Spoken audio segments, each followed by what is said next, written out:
और बिहार के लखीसराय से बड़ी खबर आपको बता रहे हैं, जहां भगदड़ में 7 लोगों की मौत हो गई है। बिहार के लखीसराय से बड़ी खबर आपको बता रहे हैं, भगदड़ मची है। इस भगदड़ में 7 लोगों की मौत की खबर सामने आई है। अशोक धाम मंदिर के बाहर भगदड़, जिसमें 7 लोगों की जान चली गई है। जानकारी में आया है कि जलाभिषेक करने आए ये श्रद्धालु भगदड़ का शिकार हो गए। जलाभिषेक करने भीड़ जुटी। 1 दर्जन से ज्यादा लोग घायल हैं, जिन्हें अस्पताल में भर्ती करवाया गया है। बिहार के लखीसराय में भगदड़, जहां पर 7 लोगों की मौत होने की जानकारी सामने आई है, तो वहीं दर्जन भर लोग घायल हुए हैं, जिन्हें अस्पताल में भर्ती कराया गया है।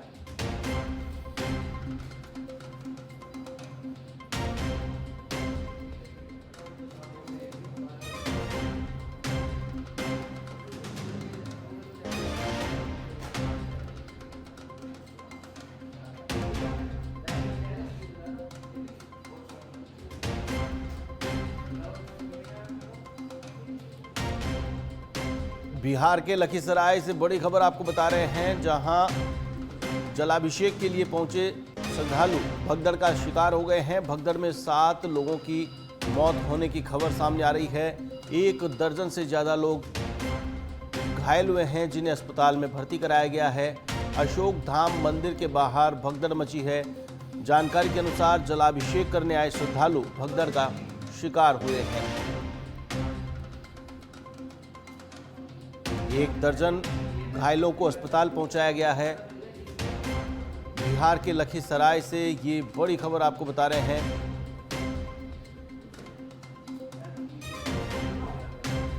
भगदड़ में 7 लोगों की मौत होने की खबर सामने आई है। लखीसराय बिहार की ये खबर आपको बता रहे हैं। दुखद खबर, 7 लोगों की जान चली गई है। जलाभिषेक करने पहुंचे श्रद्धालु। पश्चिम बंगाल के बीरभूम में बड़ा हादसा हुआ है। बीरभूम के एक होटल में भीषण आग लगी है। बीरभूम के होटल में आग से 6 श्रद्धालुओं की मौत होने की खबर सामने आई है। सावन को लेकर होटल में श्रद्धालु ठहरे हुए थे। बीरभूम के एक होटल में भीषण आग लगी है। बड़ी खबर पश्चिम बंगाल से, बीरभूम के एक होटल में आग लगने से 6 श्रद्धालुओं की मौत हो गई है।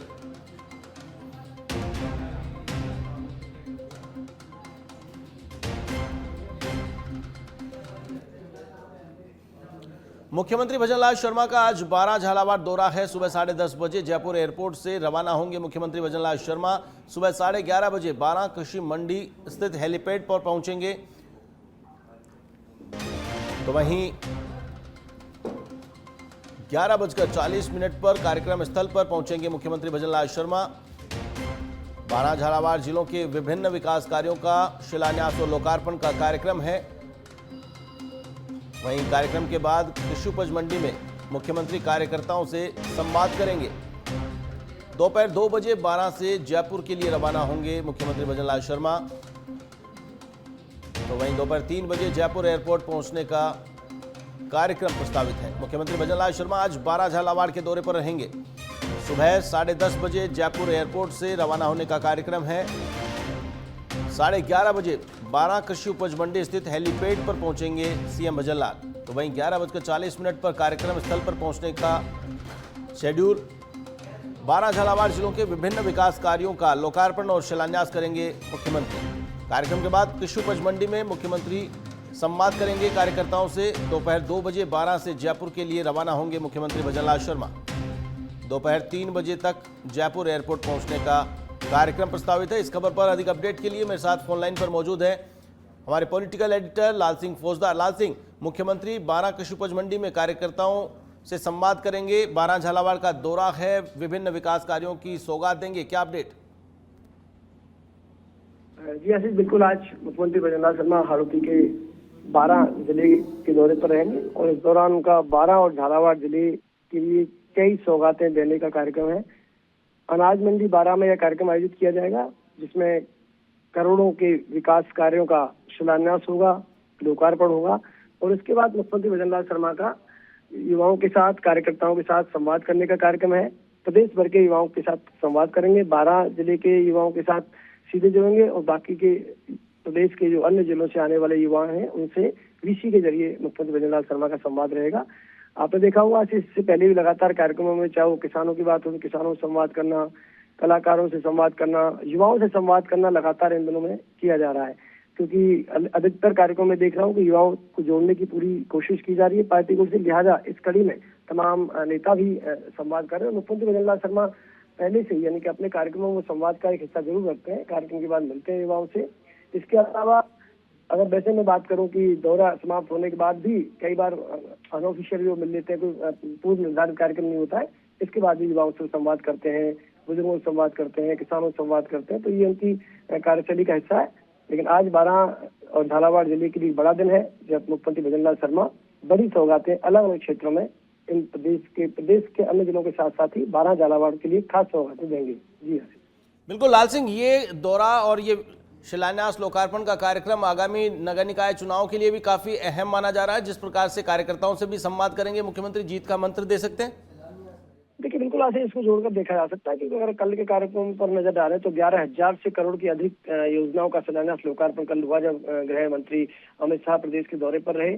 आज भी लगातार जो 12 झालावाड़ जिले के लिए सौगातें दी जाएंगी, तो न केवल जुड़ना बल्कि ये तमाम घोषणाएं भी कहीं ना कहीं चुनावों को प्रभावित करेंगे, क्योंकि इन अगर हम कार्यक्रमों पर नजर डालें, इन योजनाओं पर नजर डालें, तो ऐसी योजना है, ऐसे घोषणाएं हैं जो बहुत लंबे समय से उन इलाकों में लंबित थी या लंबे समय से मांग कर रहे थे। कई तो जब मैं देखता हूँ आसिफ, तो 20-20 साल से लोग डिमांड कर रहे थे, पुल की 20-20 साल से डिमांड कर रहे थे, कनेक्शन की ऐसे नहीं मिल रहे थे, लेकिन अब उनको मिल रहे हैं।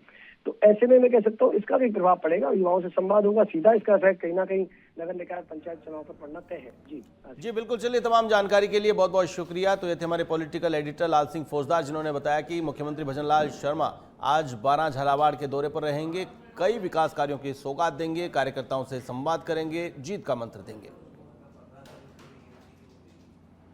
प्रदेश कांग्रेस प्रभारी सुखजिंदर सिंह रंधावा जयपुर दौरे पर, आज से 2 दिन के जयपुर दौरे पर आ रहे हैं सुखजिंदर सिंह रंधावा। थोड़ी देर में जयपुर एयरपोर्ट पर पहुंचेंगे रंधावा, तो वहीं एयरपोर्ट पर पार्टी नेता सुखजिंदर सिंह रंधावा का स्वागत करेंगे। सुबह 11 बजे रंधावा पीसीसी कार्यकारिणी की बैठक लेंगे। राजस्थान कांग्रेस के संगठनात्मक मुद्दों से जुड़ी ये अहम बैठक आज होगी। आज और कल प्रदेश कांग्रेस कमेटी की अहम बैठकों का दौर रहेगा। प्रभारी सुखजिंदर सिंह रंधावा, पीसीसी चीफ डोटासरा, नेता प्रतिपक्ष टीकाराम जूली ये बैठकें लेंगे। सुबह 11 बजे से पीसीसी मुख्यालय में बैठकों का दौर शुरू होगा। आगामी निकाय चुनाव की रणनीति पर मंथन होगा। प्रदेश कार्यकारिणी की परफॉर्मेंस और संगठनात्मक मुद्दों पर विस्तार से चर्चा होगी। बैठक में वरिष्ठ नेताओं, सांसद, पूर्व सांसद, विधायक, पूर्व विधायक और पदाधिकारियों की मौजूदगी रहेगी। इनसे अलग अलग बैठकें होंगी। कांग्रेस के संगठनात्मक मुद्दों से जुड़ी अहम बैठक, तो वहीं आज और कल प्रदेश कांग्रेस कमेटी की अहम बैठकों का दौर लगातार जारी रहेगा। इस खबर पर अधिक अपडेट के लिए मेरे साथ फोनलाइन पर मौजूद हमारे संवाददाता सुनील यादव। सुनील, कांग्रेस ने भी अब नगर निकाय चुनाव से पहले कमर कस ली है और जिस प्रकार से प्रदेश कांग्रेस प्रभारी का जयपुर दौरा, मीटिंगों का दौर लगातार शुरू होने वाला है, तो आगामी रणनीति को लेकर गहन मंथन, एक एक्शन मोड में कांग्रेस भी। बिल्कुल आशीष, देखिए आज से 2 दिन तक, आज और कल राजस्थान प्रदेश कांग्रेस कमेटी की अहम बैठक होने वाली है। प्रभारी रंधावा जयपुर आ रहे हैं, कुछ देर में जयपुर एयरपोर्ट पर पहुंचेंगे। यहाँ पर जो उनका स्वागत किया जाएगा, सुबह 11 बजे पीसीसी कार्यालय में जो है प्रदेश कांग्रेस कार्यकारिणी की बैठक है वो शुरू होगी। इस बैठक में जो विधायक, सांसद प्रत्याशी, विधायक प्रत्याशी, पूर्व विधायक और सांसद, साथ ही साथ प्रदेश कांग्रेस कमेटी की जो पदाधिकारी हैं वो आमंत्रित हैं, क्योंकि देखिए अब नगर निकाय और पंचायत राज की चुनाव है, लिहाजा जो पूरी राजस्थान कांग्रेस कमेटी की बैठक है वो बहुत जरूरी थी और सही समय पर कांग्रेस ने अपनी जो सक्रियता का डिसीजन लिया है। आज जो है मंथन होगा और कल भी तमाम जो चीजों को लेकर, रणनीति को लेकर मंथन होगा। किस तरह से जो निकाय और पंचायत चुनाव को लेकर जो पार्टी है वो मैदान में उतरेगी, ऐसे कौन से मुद्दे हैं जहां पर जो बीजेपी को है, बीजेपी का विरोध किया जा सकता है, इन चीजों पर जो मंथन किया जाएगा। सभी जो पदाधिकारी हैं, विधायक, पूर्व विधायक, सांसद, पूर्व सांसद हैं, उनसे जमीनी फीडबैक लिया जाएगा की जो रणनीति है उसको किस तरह से तैयार किया जाए और चुनाव में किस तरह से सक्रिय होकर मजबूती से चुनाव में उतरा जाए। साथ ही साथ आज की बैठक जो है वो इसलिए भी महत्वपूर्ण है क्योंकि कांग्रेस पिछले कुछ दिनों से लगातार जो संगठनात्मक ढांचा है उसको मजबूत करने की जुगत में जुटी हुई है और लगातार बैठकों का दौर है वो जारी रहता है। लेकिन पिछले दिनों 2 बार जो आज मीटिंग हो रही है ये पहले भी 2 बार तय हो चुकी थी, लेकिन किन्हीं कारणों से है वो ये स्थगित कर दी गई थी। इससे पहले 12 और 13 अगस्त को भी ये मीटिंग होनी थी, लेकिन तब जो प्रभारी रंधावा की व्यस्तता के चलते ये डिले हुआ था। लेकिन आज और कल मीटिंग है वो तय है और लगातार 2 दिन मीटिंग होगी। इस मीटिंग की कई मायने निकाले जा रहे हैं और साथ ही साथ यहाँ पर जो राजस्थान कांग्रेस में कुछ जो पद हैं वो खाली भी चल रहे हैं जो प्रदेश कार्यकारिणी में, उन पदों को लेकर भी मंथन किया जाएगा और जो पूरा संगठनात्मक जो जिम्मेदारी जिन लोगों के पास है वो लोग कितना सक्रिय हैं, परफॉर्मेंस है उसका आकलन किया जाएगा। तो देखा जाएगा इस मीटिंग से क्या निकल कर सामने आता है, लेकिन इतना तय है काफी अहम बैठक है और इस बैठक में निकाय पंचायत चुनाव से लेकर कांग्रेस का जो संगठनात्मक ढांचा और आगामी चुनाव की तमाम तरह की जो रणनीति है वो तय की जाएगी। आशीष जी बिल्कुल। सुनील, जानना चाहेंगे कि जिस प्रकार से कांग्रेस में खेमेबाजी की खबरें थी, जिस प्रकार से जब पार्टी ज्वाइन की मालवीया ने और उस वक्त अलग अलग खेमों में बटी हुई कांग्रेस नजर आ रही थी, बीजेपी के पास में मुद्दा, तो कहीं इन सबको एकजुट करना भी एक बड़ा चैलेंज रंधावा के सामने।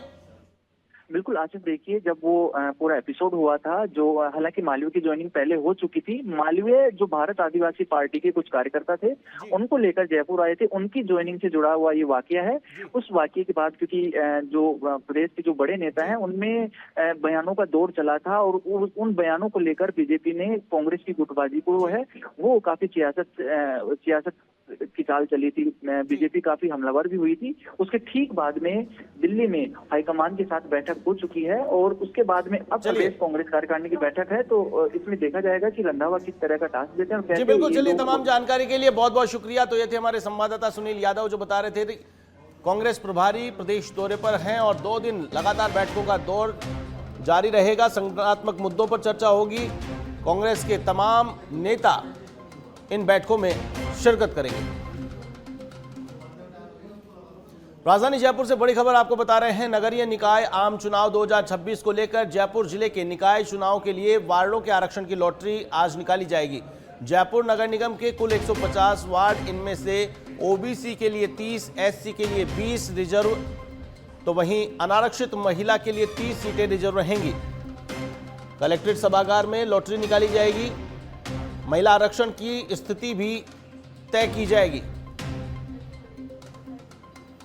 इस खबर पर अधिक अपडेट के लिए मेरे साथ फोन लाइन पर मौजूद हमारे संवाददाता हनुमंत सिंह चारण।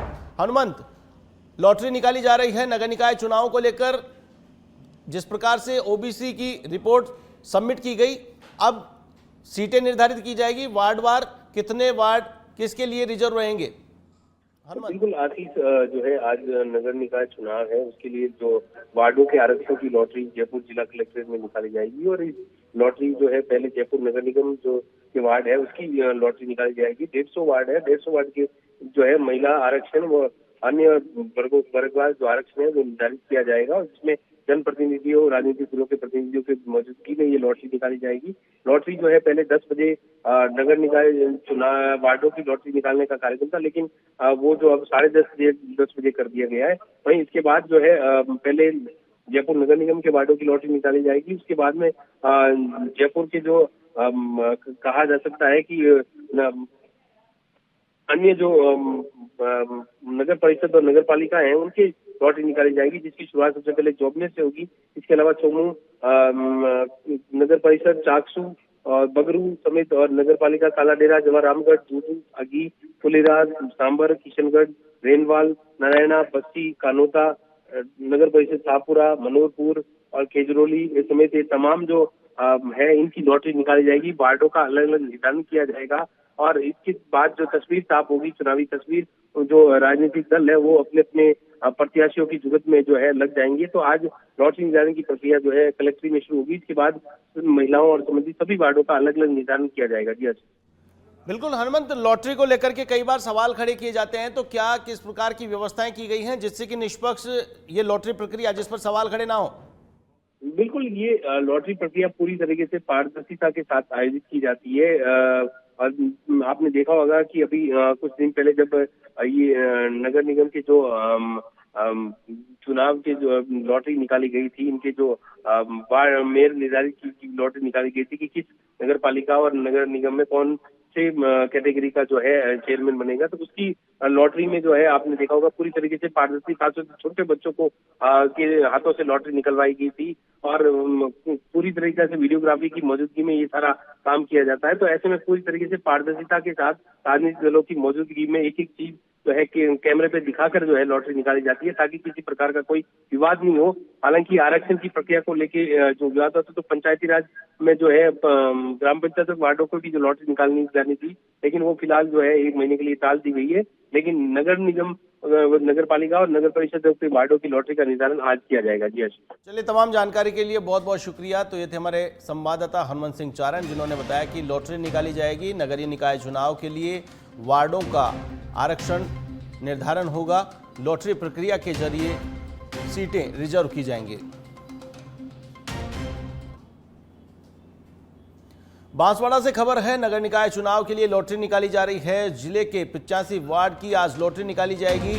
नगर परिषद बांसवाड़ा में 60 वार्डों के लिए लॉटरी खोली जाएगी। गढ़ी नगर पालिका के लिए 25 वार्ड की लॉटरी, तो वहीं कुशलगढ़ में 20 वार्डों की लॉटरी खुलेगी।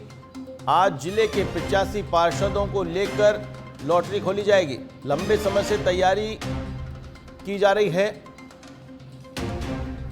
लंबे समय से दावेदार हैं, उनका इंतजार आज खत्म हो जाएगा। तस्वीर साफ हो जाएगी कौन से वार्ड में किस कैटेगरी का प्रत्याशी चुनाव लड़ सकेगा। नगर निकाय की लॉटरी ओपन होने के बाद राजनीतिक दल प्रचार प्रसार में जुट जाएंगे। बांसवाड़ा से ये खबर आपको बता रहे हैं, जहां वार्डों के रिजर्वेशन को लेकर लॉटरी प्रक्रिया आज संपन्न की जाएगी, जिसके बाद तस्वीर साफ हो जाएगी कितने वार्डों में किस कैटेगरी के प्रत्याशी चुनाव लड़ सकेंगे। बांसवाड़ा नगर परिषद के 60 वार्डों के लिए लॉटरी खुलेगी, तो वहीं गढ़ी नगर पालिका के 25 वार्डों के लिए लॉटरी खोली जाएगी। वार्डवार आरक्षण के लिए कुशलगढ़ में 20 वार्डों के लिए लॉटरी खोली जाएगी। लॉटरी प्रक्रिया, इस खबर पर अधिक अपडेट के लिए मेरे साथ लाइव जुड़ चुके हैं बांसवाड़ा से हमारे संवाददाता किशन सेन। किशन, वार्डों का आरक्षण तय करने के लिए लॉटरी प्रक्रिया आज अपनाई जाएगी, क्या व्यवस्थाएं की गई हैं और क्या क्या तैयारी की जा रही है प्रशासन की ओर से?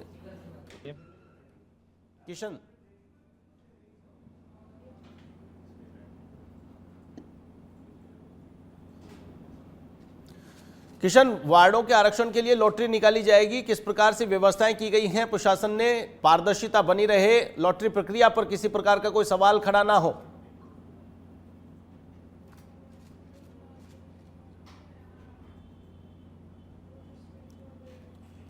तो आपको बता दें कि बांसवाड़ा नगर निकाय चुनाव को लेकर लॉटरी निकाली जाएगी। जिले के 85 वार्डों की लॉटरी प्रक्रिया आज संपन्न कराई जाएगी, जिससे कि वार्डों का आरक्षण तय होगा, किस कैटेगरी के प्रत्याशी कौन से वार्ड में चुनाव लड़ सकेंगे।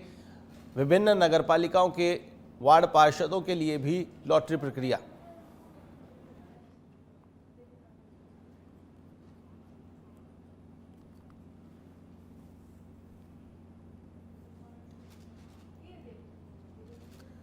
आज सावन का तीसरा सोमवार है, शिवालयों में हर हर महादेव की गूंज है। बुलेटिन में अब बात करेंगे सावन के इस तीसरे सोमवार पर हो रही विशेष पूजा अर्चना की।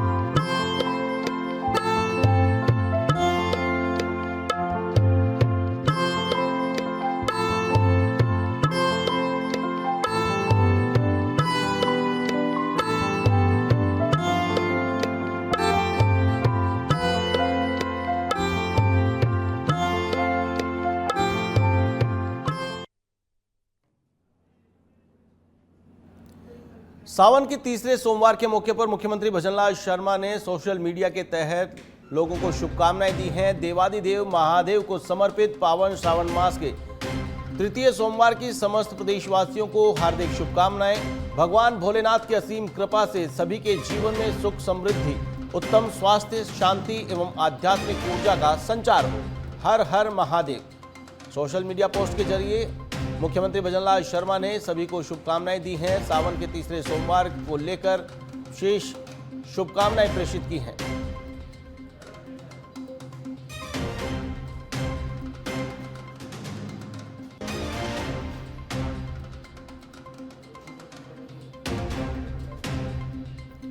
मुख्यमंत्री भजनलाल शर्मा ने लोगों को शुभकामनाएं प्रेषित की हैं। देवादिदेव महादेव को समर्पित पावन श्रावण मास के तीसरे सोमवार पर शुभकामनाएं दी हैं। बाबा भोलेनाथ की असीम कृपा से सभी के जीवन में सुख समृद्धि उत्तम स्वास्थ्य की कामना की है। सावन के तीसरे सोमवार पर राजधानी जयपुर के प्रमुख शिवालयों में सुबह से ही बाबा भोलेनाथ की आराधना की जा रही है। तारकेश्वर महादेव मंदिर और झारखंड महादेव मंदिर समेत शहर के प्रमुख मंदिरों में बड़ी संख्या में श्रद्धालु पहुंच रहे हैं। झारखंड महादेव मंदिर में हरिद्वार की हर की पेड़ी से मंगवाए गए 2 टैंकर गंगाजल से श्रद्धालु जलाभिषेक कर रहे हैं। हमारे संवाददाता हनुमान सिंह चारण झारखंड महादेव मंदिर पहुंचे और श्रद्धालुओं से बातचीत की। आइए आपको दिखाते हैं। जयपुर के झारखंड महादेव मंदिर में इस बार खास तौर से 2 टैंकर हरिद्वार की हर की पेड़ी से मंगाए गए, जिसमें गंगाजल लाया गया है और उसी गंगाजल से यहाँ पर अभिषेक किया जा रहा है और बाबा भोलेनाथ की आराधना की जा रही है। सुबह से ही जो है भक्त यहाँ पर लाइन में लगे हुए हैं और दर्शन में जो है इंतजार कर रहे हैं। अभी कैमरामैन को तस्वीरें दिखाएं, ये मंदिर परिसर की तस्वीरें हैं जहाँ पर बाबा भोलेनाथ के जो शिवलिंग है, स्वयंभू शिवलिंग, उसकी यहाँ पर आराधना कर रहे हैं। 100 वर्षों से अधिक प्राचीन इतिहास है इस मंदिर का और बाबा भोलेनाथ की भक्ति में हर कोई यहाँ पर लीन है। आप देखेंगे, जिस तरफ नजर डालेंगे, यहाँ पर हर कोई भक्त है यहाँ पर बाबा भोलेनाथ को यहाँ पर पूजा अर्चना कर रहा है और अभिषेक कर रहा है। बाबा भोलेनाथ की आराधना की जा रही है। देश प्रदेश की खुशहाली की कामना की जा रही है। अपने घर परिवार खुश रहे, इन्हीं मनोकामना के साथ यहाँ पर आते हैं भक्त। कहते हैं बाबा भोलेनाथ के दरबार में जो भी आता है उसकी मन्नत हमेशा बाबा भोलेनाथ पूरी करता है। हर कोई यहाँ पर महिलाएं हो या बच्चे हो, हर कोई यहाँ पर कतार में इंतजार कर रहा है बाबा भोलेनाथ का कि बाबा भोलेनाथ आए और बाबा भोलेनाथ सबकी मनोकामना पूरी करे और सबको दर्शन दे। इसी आराधना और पूजा के साथ यहाँ बाबा भोलेनाथ की आराधना यहाँ पर लीन लोग जो है आस्था का सैलाब यहाँ पर झारखंड महादेव मंदिर में देखने को मिल रहा है। बाबा भोलेनाथ की भक्ति में यहाँ पर भक्त लीन है और देखेंगे कि झारखंड महादेव मंदिर में बाबा भोलेनाथ की आराधना की जा रही है। बाबा भोलेनाथ के भजन गुणों के धुन के साथ भक्त यहाँ पर जो है आराधना कर रहे हैं। आप देखेंगे ये तस्वीरों में यहाँ पर जो भक्त है बाबा भोलेनाथ की भक्ति में लीन है और बाबा भोलेनाथ की यहाँ पर दिखाना होगा, डम डम डमरू बजाना होगा, डमरू वाले बाबा तुमको आना होगा, डम डम डमरू बजाना होगा।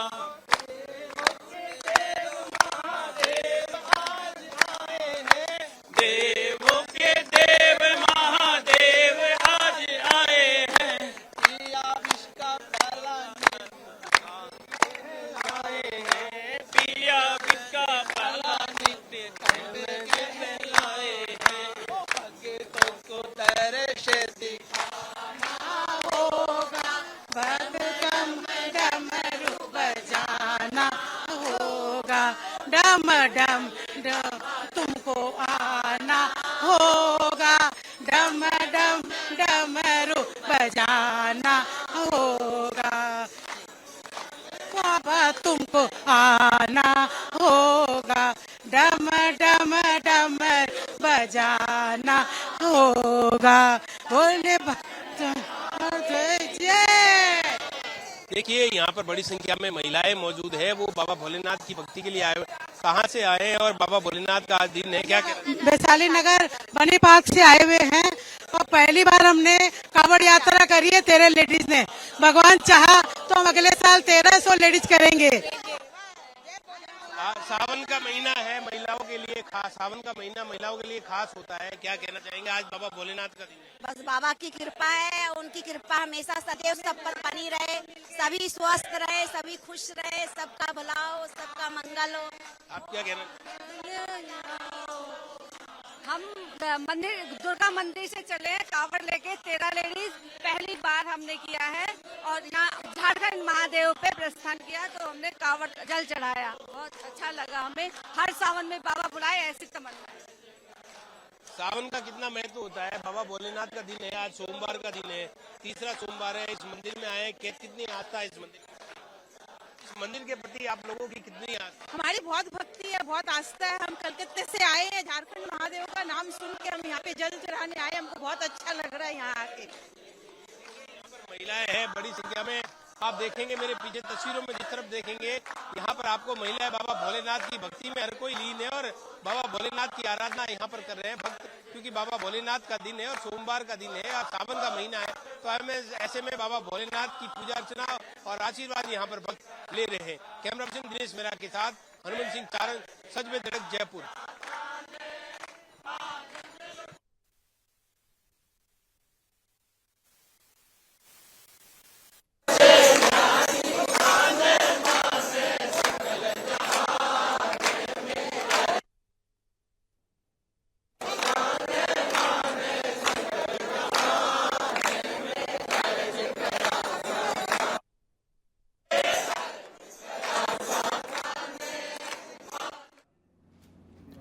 बाबा भोलेनाथ की अटूट आस्था का अनूठा नजारा देखने को मिल रहा है। प्रदेश भर के अलग अलग शिवालयों में सुबह से ही श्रद्धालु पहुंच रहे हैं। आइए आपको सीधे लिए चलते हैं माउंट आबू, जहां पर हमारे संवाददाता लाइव हमारे साथ जुड़े हैं। दीपक, किस प्रकार का माहौल यहां पर देखने को मिल रहा है?